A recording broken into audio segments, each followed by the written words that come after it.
Hello and welcome to Happy Synthesizers, a podcast about singing robots. I'm your host, Kay, here with one AssBackwards-P, also known as GraySlate.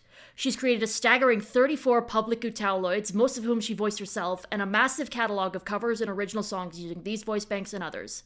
She's also a talented artist, a self-proclaimed Sigma, and the single most dedicated fan of the Yakuza video game series I have ever interacted with. Gray, how are we doing today? Great, thank you for that very glazing intro. I try. AssBackwards-P is objectively hilarious as a name. Where'd that come from? So, that's a funny story. So, I cannot tell you where the name GraySlate came from because that's the name that I made my original DeviantArt account when I was like 13.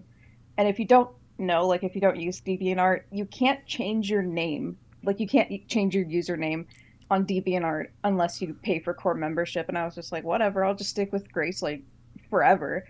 But there's no lore behind that name. There's no like big story. I just kind of threw two words together and that was that. But for Ass Backwards, I was in an UTAU theme server. I'm not going to name it because I've since left, but I don't know how we even got on the topic of it, but we were like experimenting by putting variations of booty in our names and like making our names booty themed. I have no idea why.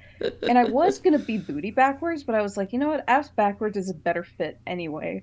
Because I owe the name somewhat in part to the mindless self-indulgence song Ass Backwards. And there's a line in the song that goes, I go about things the wrong way. And I'm like, that just suits me very well. So I stuck with that for a producer name. Clever. So that's what I've been calling myself since I started putting out original music. Nice. Yeah, I feel like at a certain point of the internet, the word booty was just sort of everywhere. So certainly no judgment for a bit of silliness in that regard, but also cool story. So I did want to talk at least briefly about pretty much all your creative pursuits, but this is ultimately a vocal synth podcast. So how'd you discover vocal synth? Do you remember the first Vocaloid song you ever heard? Oh, I do actually. And there's a couple of things that kind of overlap in this. The first thing is that, just for a bit of background about me, when I was a kid, I was a pastor's kid. My dad was a Baptist preacher, and he pastored the church that we went to for like 13 years. And my parents are both like in the baby boomer demographic when they were born because I'm sorry to like dox my mom's age, but she's born in 58. My dad was born in 63. So I wouldn't say my upbringing was like sheltered or really closed off. Like, mom was still like, you shouldn't be listening to music with swear words, but that was pretty much it. Like, even though I was raised like very Baptist Christian, I was still allowed to like watch and read Harry Potter. Like, my whole family loved it. Um, but no one had any anime knowledge, and my scope of the world was very limited until one night I was at my grandparents' house and they had this little dinky TV in the guest room. And I'd been watching Cartoon Network for a while, but it got so late at night that it rolled over to their Adult Swim programming. And that was back when Toonami was still like in its prime. So they were running lots of dubbed anime. And I caught a random episode of Full Metal Alchemist Brotherhood. And I was so enamored by it. I was like, I have to seek out everything I can about this because this looks like the coolest thing ever. It is the coolest thing. Full Metal Alchemist Brotherhood is my favorite ever. Oh my god. Oh yeah, that was my first starter anime. Great starter anime, by the way. I've seen it all. I haven't read the entire manga, but I read some of it. But I went like the next day after seeing that, I borrowed my mom's laptop because I didn't have my own computer yet, and I'm like 10 years old at this point, so I couldn't spell Full Metal Alchemist correctly. And it's a wonder that I even searched it at all. But I started watching it on some like shady anime streaming site because that's all we had in the late 2000s, early 2010s. And like I said, I've seen it all.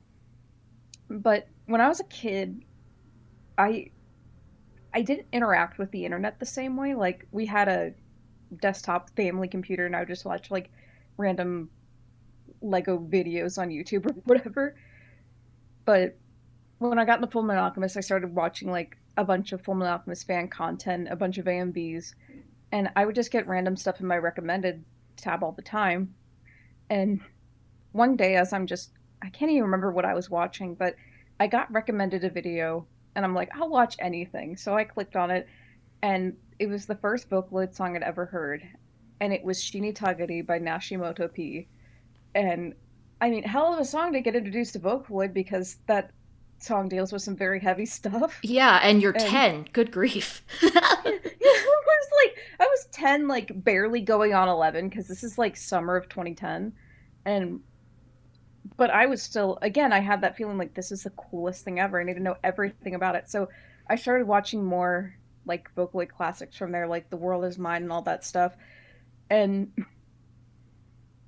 I was so into it. Um, and this kind of leads into the next thing, but I was going into middle school because how it worked, at least when I was going to school, it was kindergarten through fifth was elementary, and then sixth through eighth was middle.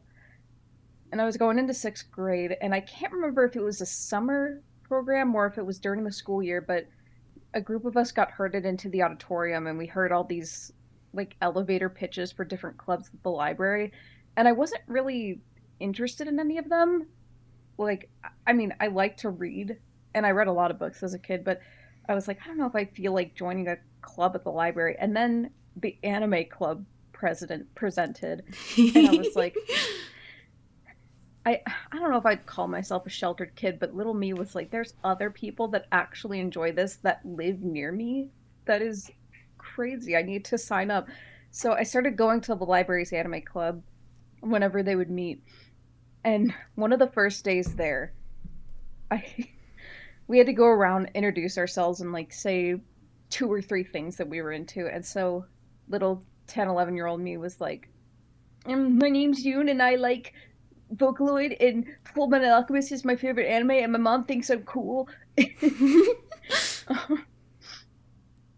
And they all were kind of accepting of that, but then a little later into the meeting, we all kind of had like free roam, and we were just socializing and whatnot.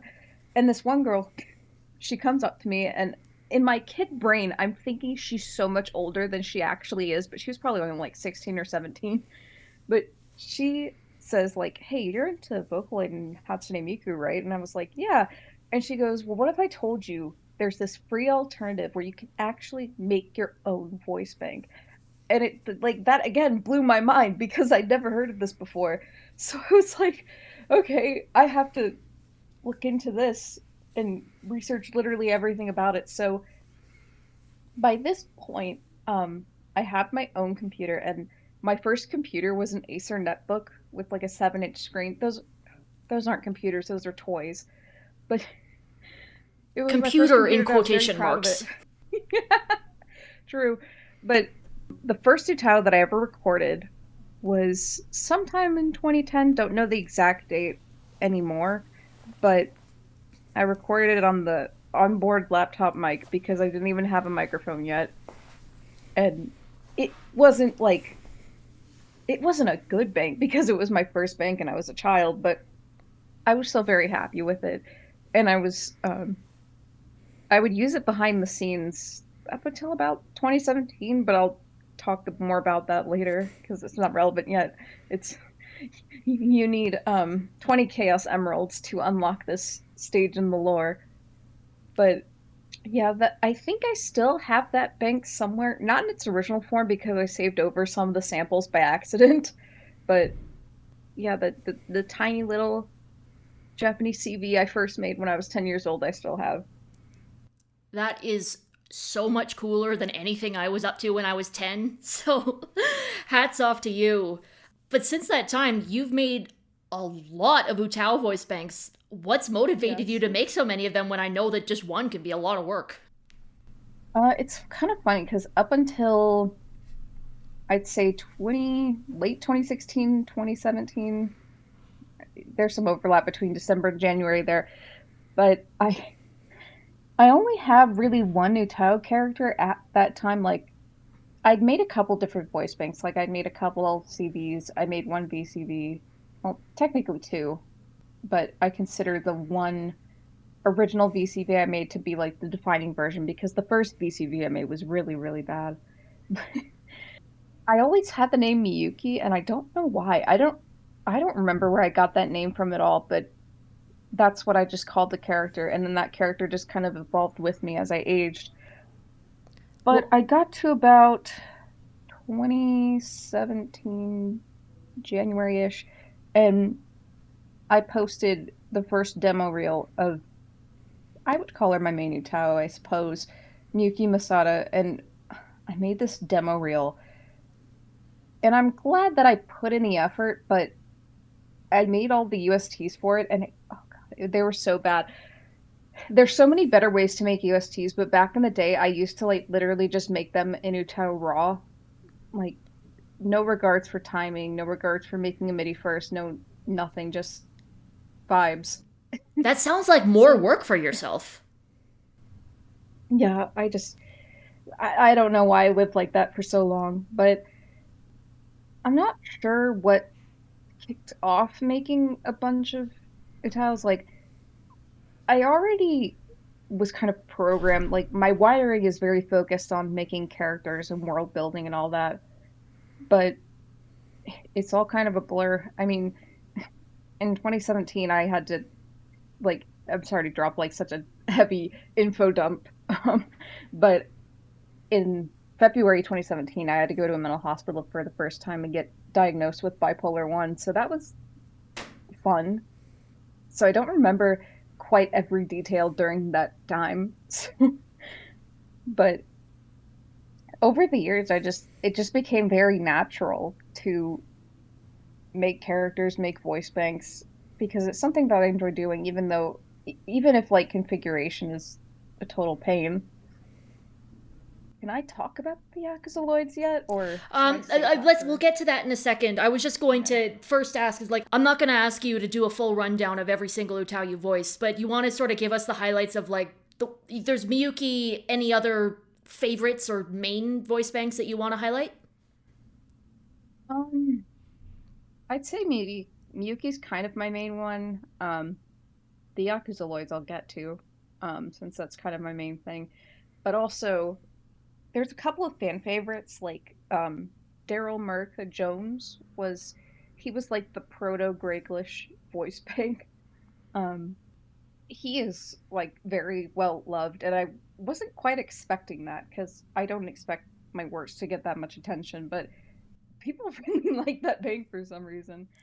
I feel Um, like there's a certain novelty there's appeal of also having a character for something like Utao, which is so I don't know. It's obviously fairly Japanese centric and also like nerdy and stuff. And then it's like a name like Daryl.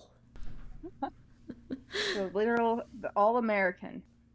Bolly Joel's also another favorite. If you don't know, Bolly Joel is a cow the size of a hamster.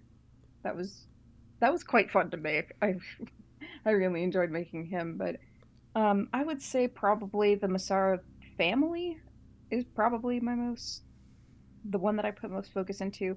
I've actually had my family members record Utaos with me. I've had my grandpa, my dad, and my mom so far. Cool. So they are all in that roster. Um, there's also kind of an unrelated odd one out. Shirley is also one that I use a lot. Her English and Japanese. She's kind of a central character in Grey lore, but I'll talk about that later Yeah. because there's a lot there. Yeah. You mentioned Grayglish, which is your custom English rec list. What was the process like for developing that?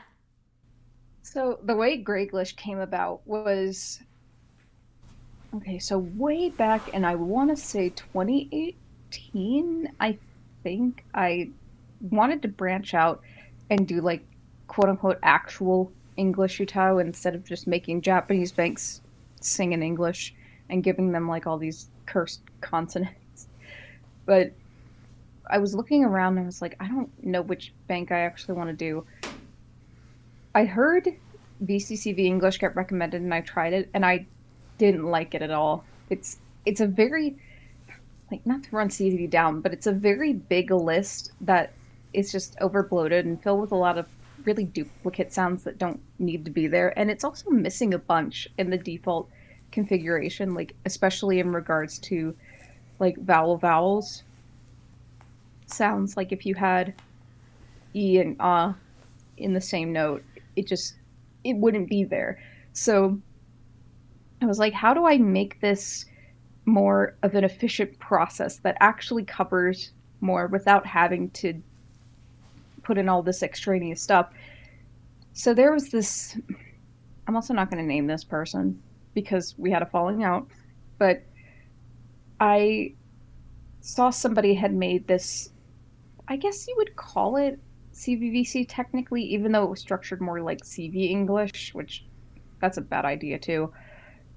But I eventually would adapt that rec list and just kind of completely overhaul it and turn into Grayglish 1.0. Now, 2.0 is done, but I just need to have all the resources done for it, and that's going to be really annoying. But I've stuck with Grayglish for pretty much all of my English banks since then.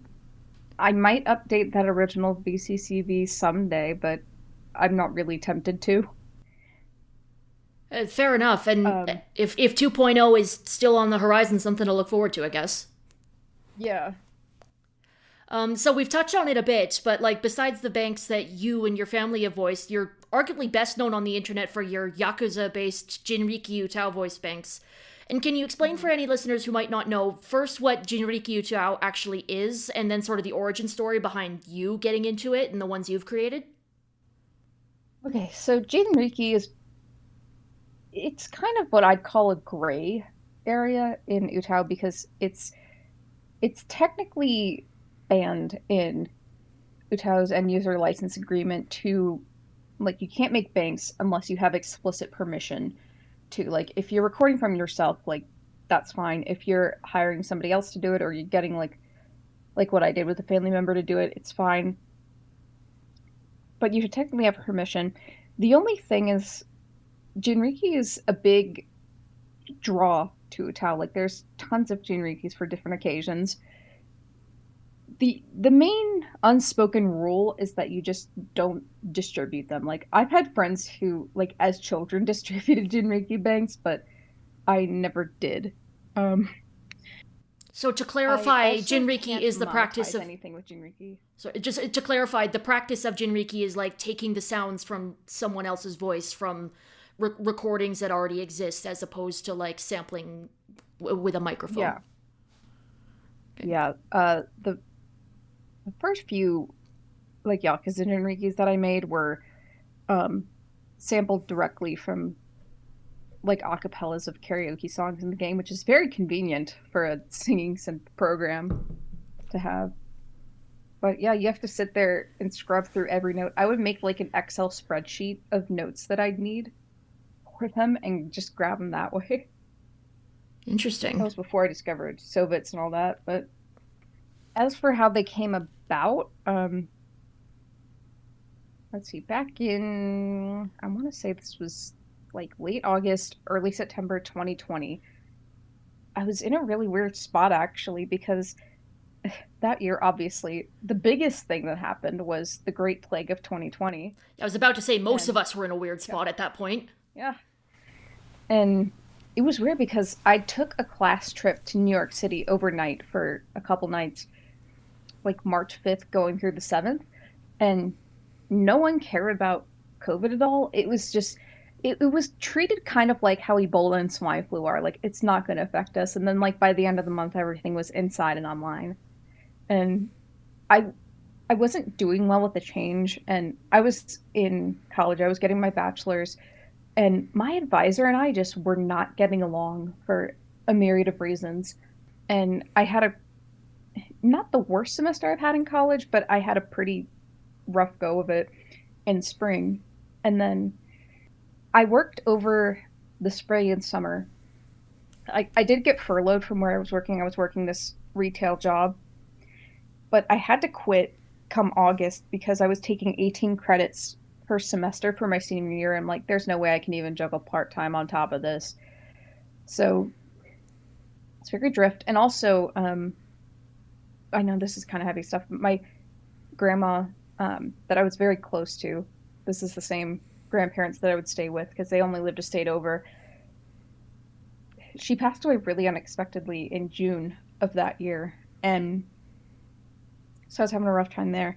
And I also, I don't know how much I can say about it, so I'll try to sum it up. But I got into this big, stupid beef with a one Maku-san or Maku, and it was the stupidest thing ever because somebody that I know asked him why he was using pirated versions of Vocaloid software on a live stream, and instead of just being like, what I would have said is I would have been like, oh, yeah, I've used some pirated Vocaloid before, but any commercial use or any like legitimate use, I have bought licenses and I've bought the voice banks so I can legally use them. And it would have been over within the day. But he instead chose to dug his heels in and was like, oh, everybody telling me that I need to pay for Vocaloid is classist and capitalist and focus on Black Lives Matter instead of me. Because this is around like Oh the whole boy. George Floyd thing. And I was like, I wasn't going to take it outside Twitter because Twitter, he was just melting down. But then he makes a response video that's just really bad and condescending and even contains just straight up lies. So I made my own video responding to it, and I expected like maybe a few people would see it within the community, but it kind of blew up. And Maku's White Knights were kind of taking me to task, and I was like, whatever. Like at that point, it was funny, but then Maku started slaying insults at me, and he didn't have anything of value on me. So he just started like saying things like I was a white supremacist and that I was some cop bootlicker, and it's like, okay, buddy, real mature. So, um, and then I think the funniest part in that whole saga was he sicked one of his friends on me. Um, who was all in my mentions saying like really weird stuff. Like it was all this word salad, didn't make any sense. But then he sends me an email literally outlining how he's going to try to sue me for things I said on YouTube about Vocaloid. And I was like, okay, well, this is never going to court because this is just stupid internet drama. But in the state that I was living at the time, I looked up the laws. And it turns out if you make legal threats of intimidation like that, that's actually against the law. So Mm. I said that much in my part too. And so I I mostly like regard that drama as kind of funny. The only thing that really made me angry though, like you can sling all the insults that you want at me and it's wildly untrue stuff and it's just stuff meant to get a rise out of me. But the thing that really made me irritated is that Mako took that whole slacktivist, like, well, you don't care about Black Lives Matter because you're not talking about it incessantly. And I'm like, okay, well, maybe the reason I'm not talking about it is because I'm literally at my grandmother's funeral and I have other priorities. So, and there's no way that he didn't know because I had pinned the announcement of my grandma's passing to my Twitter. And like, he would have seen that because he was scrubbing my Twitter for anything he could find. But I would say I absolutely won that one. And it was so funny too because at the time I only had like 150 subscribers and he was getting close to 10K. And those kind of numbers in the Vocaloid community are way bigger. That's like having 100,000 subscribers in any other community. So I don't know why he felt so threatened by me. Like it could have just been dropped. It could have been nothing, but we had to stretch it out for like 2 weeks. So I've never received any apology from Maku or any of his friends. I think he still makes content. I don't care. I've always found his content kind of mediocre. Like not to be like the biggest hater on planet Earth, but Well, I was about to say, so yeah. as of recording, the most recent episode I released was a different interview, and in it I mentioned a cover that Mako-san did that I really like. He covered Circus P's "Breathe" with Micah, and I recommended. In the context was that we were just talking about how much we love Micah, and it was like the fact that it happened to be Mako-san was kind of peripheral, but that does feel a little bit weird now. Uh, Yeah, if you're interested in like a full rundown of everything, I have two videos on my channel. It's in my commentary and responses playlist. If you've got an hour, you can put me on 2 times speed. I won't be offended. But if you want like the full detail of the Makugeddon Saga of 2020, that's in there. There's also the Illuminati Vocaloid video response thing, but that's something completely different. yeah. And how does this all tie back into you creating Jinriki UTAU with Yakuza stuff? Okay. Let me pivot back to the actual point. So like just that was something that went on, and the reason that I bring that up at all is because I was thinking, you know, I don't know if I'm really into UTAU or vocalsynth anymore. Like, I think it's time to focus on something else because I didn't like how the community treated me. I didn't like, well, it was mostly that. It's not that I didn't like creating UTAU stuff. I was just like, I think I'm done. Like, I've been doing it for 10 years by that point, which is still crazy to think about. And I just wasn't really enjoying it at that point anymore. And then something very interesting happens. So in mid-August, there was a very popular meme. I don't know if you've seen it, but I don't know if it has a formal name, but I've just been calling it the Bakami Tai deepfake meme. It's literally exactly what it sounds like. It's just taking random images of people or animals or things and just deep faking them to make them sing, make it look like they're singing Bakami Tai from the Yakuza 0 soundtrack. And I mean, I thought they were very funny, but I was also interested in the song, so I started looking up more music from the Yakuza soundtrack. And like, no matter what Yakuza game you play, the soundtrack is always going to be really good. Like, Sega Sound Team does a great job. But I was going through and I was making covers before I even played the games. And one of my friends pointed out that there was a sale for Yakuza 0 on Humble Bundle, and it was like $5 for Yakuza 0, which is unheard of for a video game of that scale. No kidding. So I was like, yeah. So I was like, okay, I'll just, whatever, I'll play this. I'll pay the $5 for it. If I don't like it, I wasted $5. Like, who cares? And then I played through the entire main story in about 30 hours. Wow. And yeah, it took me like a week and I was hooked. I was like, this is the coolest thing ever. I need to make this my entire identity. I never connected to a piece of media in the same way that I've connected to Yakuza. Like, I've been in fandoms and I've been fans of things and characters, but Yakuza just gripped me in a certain way. And I especially fell for the character Majima. I can go on for like eons about him, but I'm not sure how I came to the decision to do it, but I was just like, I wonder what a Majima Jinriki would sound like, because I'd made other Jinrikis in the past before. I've made one of Dare Malakian from System of a Down, Corey Taylor of Slipknot and Stone Sour, and also Jimmy Urine of Mindless Self-Indulgence, but they were all like really old and bad. So.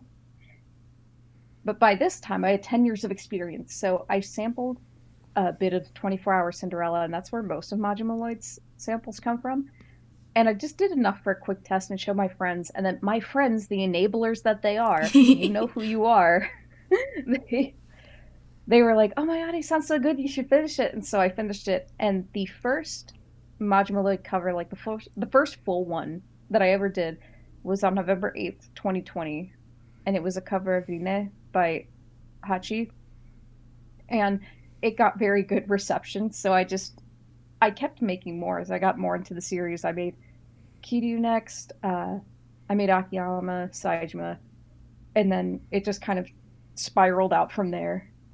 And it got even easier to make them when Diff SVC came out. I was one of the very first early adopters of that, and I've used that Sovitz and RVC, but I prefer Sovitz for making banks the most. But can you explain for any listeners who don't know, and also me, what exactly those things are? Okay, so back in like, when was this? 2022 maybe? Diff SBC was released as kind of a free version of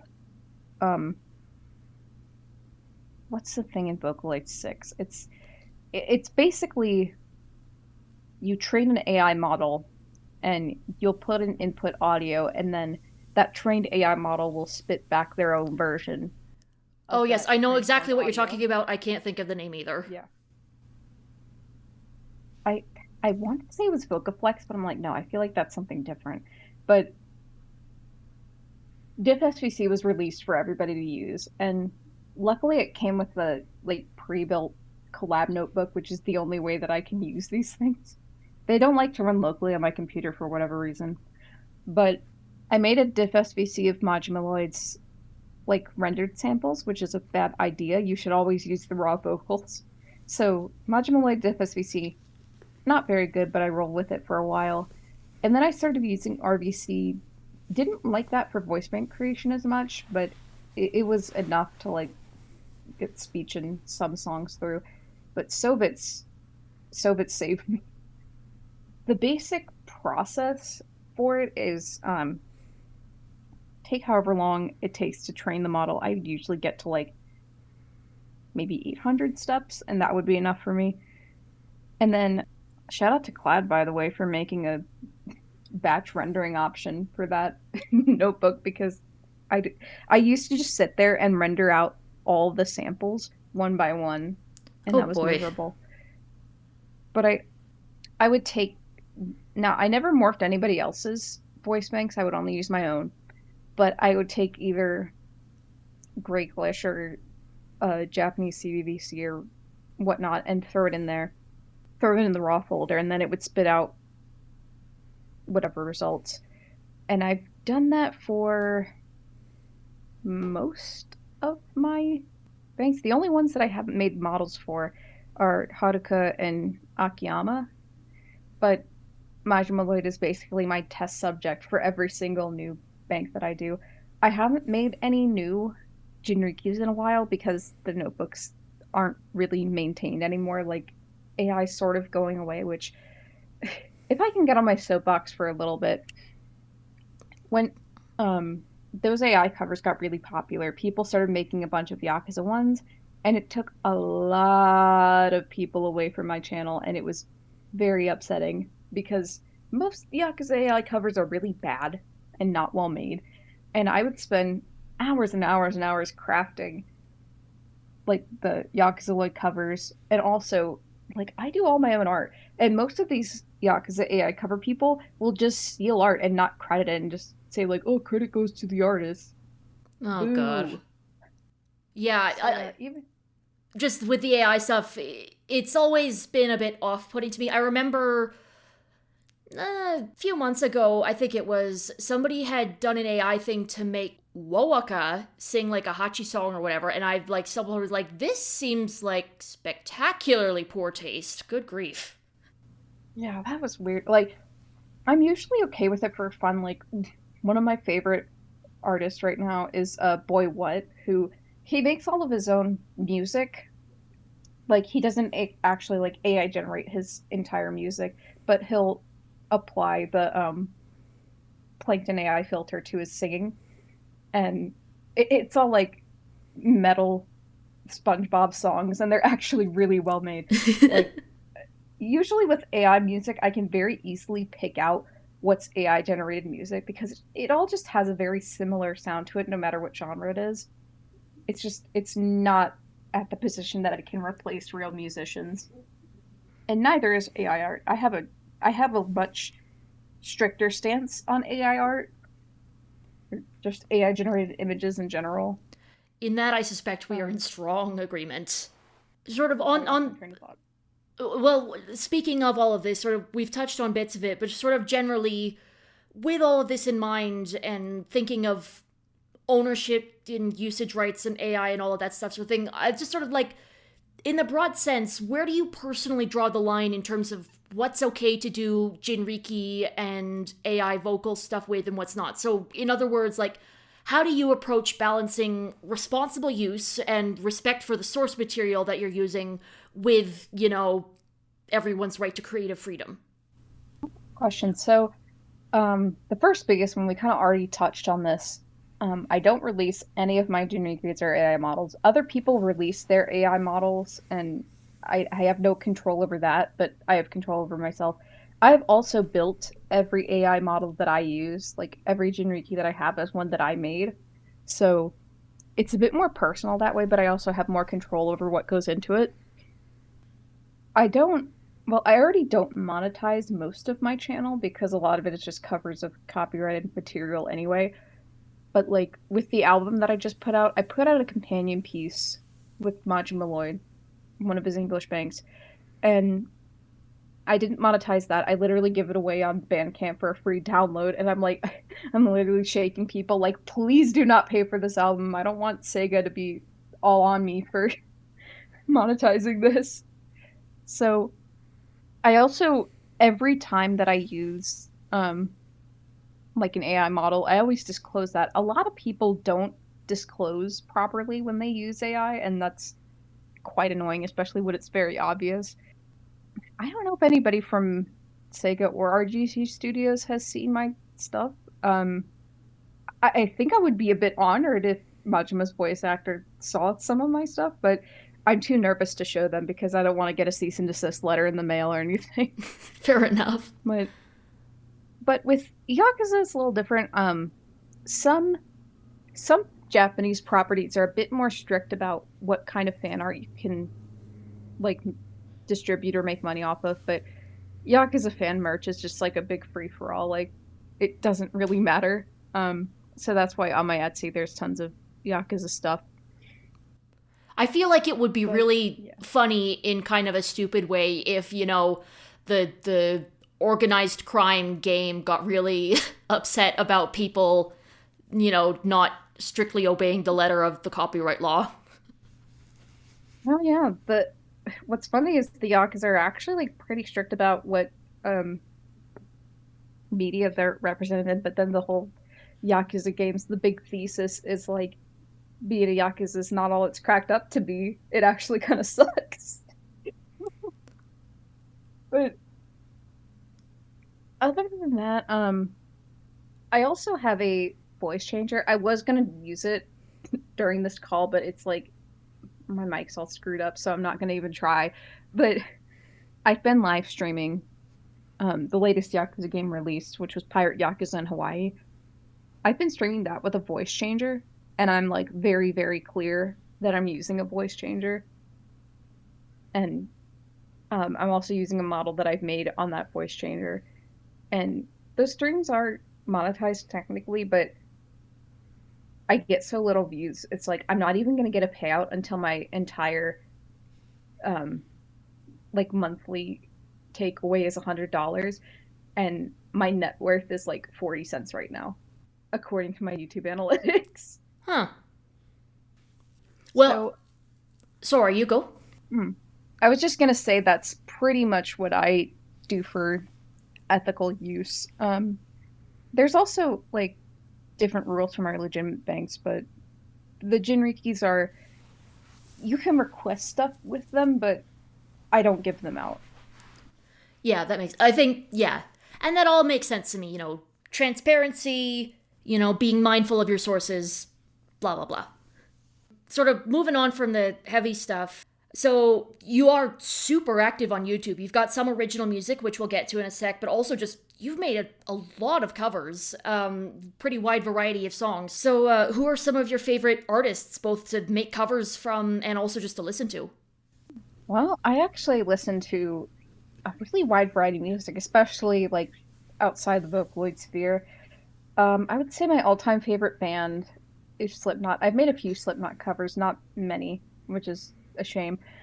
But I also really like KMFDM, Mindless Self-Indulgence. I'm a huge G.G. Allen fan. I actually covered the entire Carnival of Excess album Damn. last year, I think. I almost want to say it was 2023, but I don't think that's true. I'm bad with remembering dates off the top of my head, but I would say for Vocaloid, I also listen to just a wide variety of producers. Like it would take a very long time to list them all, but I would say Utsup and Madatu and Kikuo are like the three I've probably covered the most. Nice. So yeah, I swear I will listen to anything except like super modern country music because it's all like the same five songs. Yeah, I, I can't think of anything else to say to that besides, yeah, agree.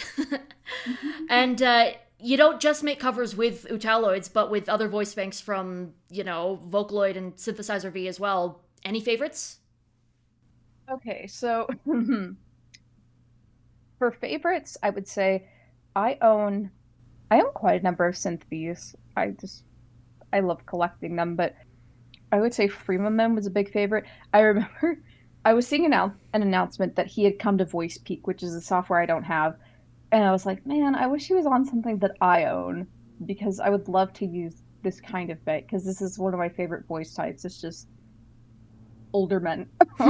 But then thank you to Clad again for pointing out that he was coming to Synth B because I bought him like immediately. And there's like a whole 12-step process of going to DL site, and then you have to spend money on points because you can't use your credit card directly. And then I went through paying with PayPal, and then my bank flagged it as fraud, and so I had to go back and do it again. But I do it again for Free Men. I genuinely love Free Men. I also have Asterion. I need to use my bit more. Um, I also like was almost in tears when Teto came to Synthesizer V because I absolutely love Teto. And Hard agree on that one. I would say and then Gumi came to Synth V and I was also like, please just take my money. I want this. Also, Havoc is coming and I spent an embarrassing amount of money on the Synth V2 upgrade and him, and I don't want to talk about it, but I need to have like an actual screaming library that's going to help me so much. Yeah, I think by the As for Vocaloid, I'd say my favorite all-time Vocaloid might be a surprise to some, might not, is Big Al. And I am so sad because PowerFX just announced that they are closing their doors. So Big Al update never. Yeah, I am like silently hoping and praying that, the various abandoned characters and voice banks out there will eventually be picked up by like Magni AI or something. But rest in peace, my dude. Yeah. Then UTAU's, well, my favorites are the Yakuza-loids. No. I also am a big fan of like the Viperloids like Namaneritsu and Yokone Ruko. I love using Yokone Ruko's male Kide voice bank a lot. I honestly just need to use Ruko more. Those are two excellent voice banks and excellent characters. I can think of whenever those like my favorite Vocaloid song medleys or whatever that are always a gazillion different UTAU voice banks. Like very often when I'm listening to one of those and it gets to a section with either Ritsu or Ruko, it's like, yep, best part. This is the best part right here. So I'm not quite sure when this episode will be released, and for what it's worth, it probably will be by the time Havoc is actually out. So, congrats to future you, I guess. I'm not sure why I tied it in with that. But anyway, as of recording, your most recent original song upload was only about a week ago. And it was Heartbeats Down with Gumi Synth V, which you had initially released a bit earlier, but, had re-uploaded, and it was created as part of the February album writing month 2025. So I just wanted to ask sort of, what's your creative process like when you're working on your original music? Okay, so yeah, brief album plug. My February album writing month album is done and out there, so go buy it, go stream it. It like finally hit Spotify. It takes like a solid week for anything to hit Spotify, even though it'll come to other stuff like YouTube Music before that. I also have the companion piece, the Hanya Riot Volume 1, which is the Majima Lloyd versions of all the songs that have lyrics on them. As for my process, again, I go about things the wrong way, but I usually, when I was first making music, I didn't know what I was doing at all because I had no formal like music training. Like all my formal training in the creative arts was just like visual art and graphic design and maybe a little web design, but I never had like any music, which is weird because I was raised by two musician parents that have like been in bands, and I just didn't get any of that prowess, but I got the computer stuff. So I found the best way for me to make music is I usually start by programming drums first. I really like programming percussion first for some reason. It helps me stay on beat. And then I'm kind of just bad at coming up with melodies myself, so I'll do things like Riff Machine or just like literally close my eyes and just click around FL Studio to lay down some notes. And I just kind of go from there. Sometimes I'll know what I want to do ahead of time. Like I'll already know the theme and the kind of direction that I want the lyrics to go in. But I'll usually wait to do lyrics last. And I mean, they're kind of last step, but I also do kind of work in tandem with the instrumental as well. It's not just okay, I do this one thing and then I move on to the next, move into the next. The steps are very enmeshed in each other, especially because I forget how to count syllables and I have to go back and rewrite lyrics because I didn't put enough or I didn't put or put too little. So, I mean, I feel like the best lyrics are the ones that would be adjusted along the way because, you want mhm. the lyrics and the music to complement each other. You don't necessarily want the. I mean, obviously, Vocaloid is certainly a place where things thrive on having spectacularly dark lyrics with happy sounding music or whatever, but you still want, in terms of flow, that's definitely something where the music and the lyrics definitely have to be on the same page or it's just not going to be a fun listening experience. So, certainly no shame in updating things. But I also have to do all the distribution packages for my album that I haven't gotten to yet. Ugh, I have to remind myself I actually like doing this. I actually like this hobby. The eternal sad refrain of every creative ever is like, I like doing this. This is a thing that I enjoy. But speaking of other things that you enjoy, so a glance at the thumbnails on your YouTube is enough to know that you're as prolific a visual artist as you are a music one. You mentioned that you do all your own art and stuff, and on top of that, you've got two big comic projects to your name. There's That's a Stretch and your big Gray Lore project. So can you tell us a bit about those? Okay, so that's a stretch first of all. This is the point where I tell all the younger audience members watching, please do not follow my Twitter or Blue Sky if you are under the age of 18. Thank you. Um, Probably also my DA and Newgrounds, but most of that stuff is marked. So, um, that's a stretch is a adult oriented comic, so I'm not gonna detail too much about that. There's also only 7 pages to it right now, so I'll come back to it eventually. But Grey Lore is kind of my big staple. As I was playing through the Yakuza series, I I was enamored by Majima, but I was also a bit let down that he didn't have as much focus as other characters did, even though I found his story to be very compelling. So I just kind of started making my own, and I threw in a lot of my characters into the mix. Um, I'm not sure if I should mention this, but I find it funny. It's not like anything traumatic.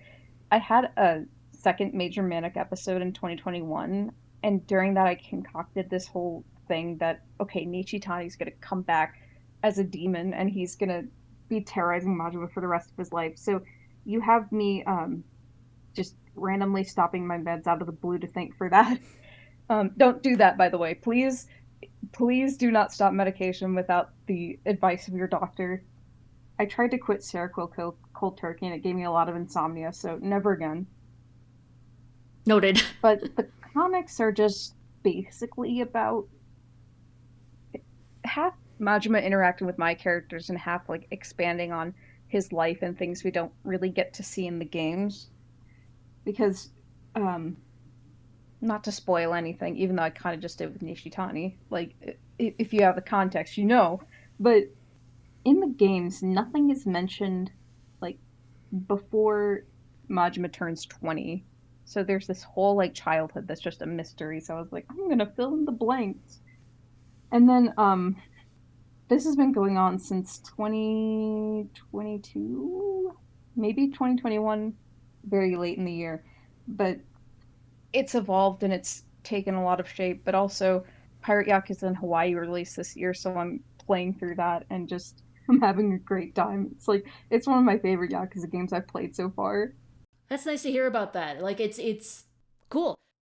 You also take commissions. What's your usual process for something like that? Okay, so I take commissions for a couple different things. My main one, I take commissions for art, and that's a little bit of a different process, but um, I usually just will I'll send somebody a template and ask them to fill out like things like pose, mood, expression, clothes, colors, etc.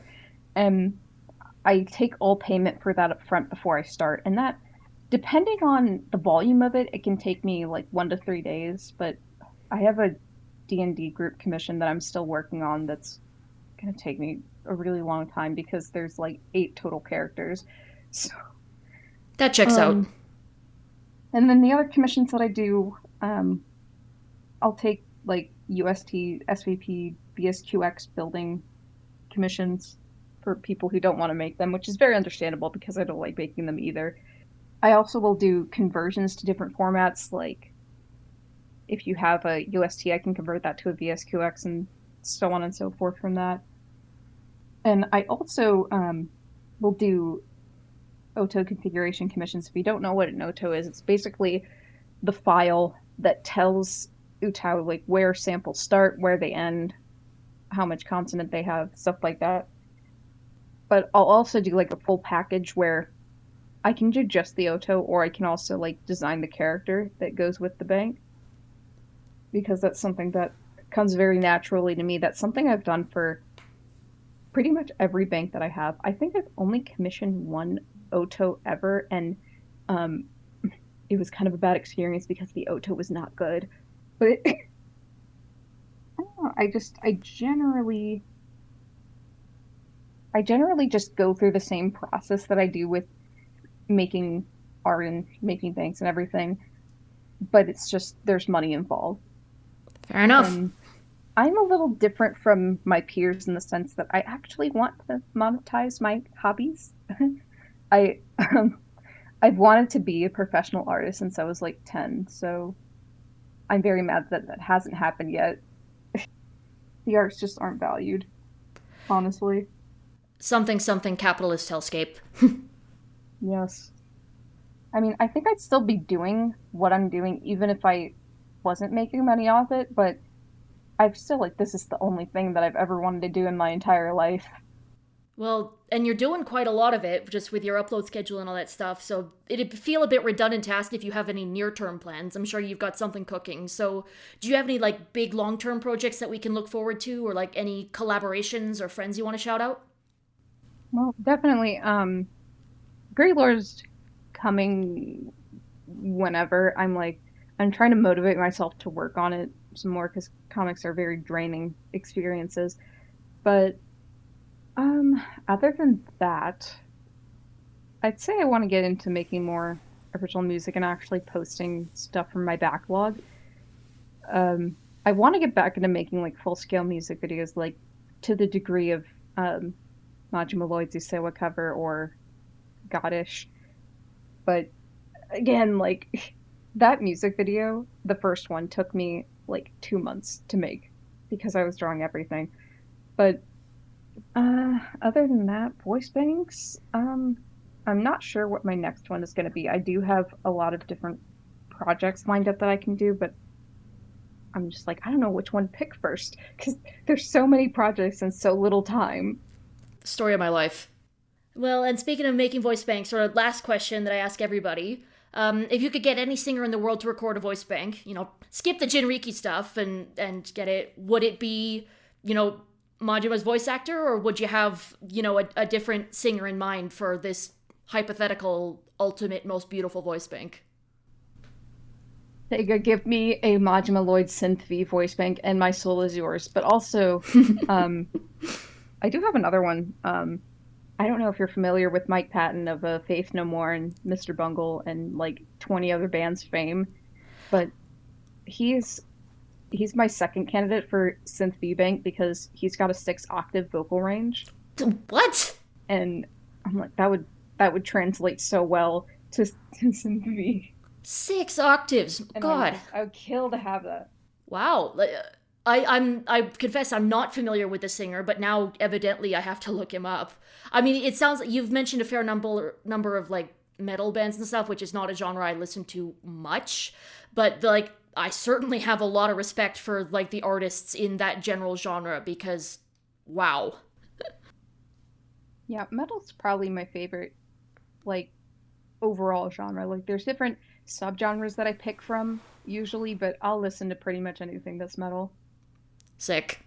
Well, in that case, I think it's about time we wrap things up. I'll be putting links to a lot of the stuff that we referenced in the transcript notes. And thank you so much for joining me. I feel like I've learned a lot talking to you.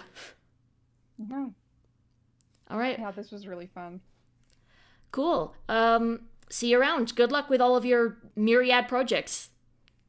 Thank you. I'm gonna need it. All right. Bye. Bye. Special thanks to Gray for joining me this episode. If you enjoy the show, follow this pod and leave a review if you've got a minute. It's super helpful for small productions like this. If you're feeling even more generous, head on over to patreon.com/happysynthesizers, where you can get your episodes early for just $2 a month. Happy Synthesizers is written and produced by Kay Judson. The theme music is Eva and Polka, arranged with inspiration from Lloyd Tuma and Otomania.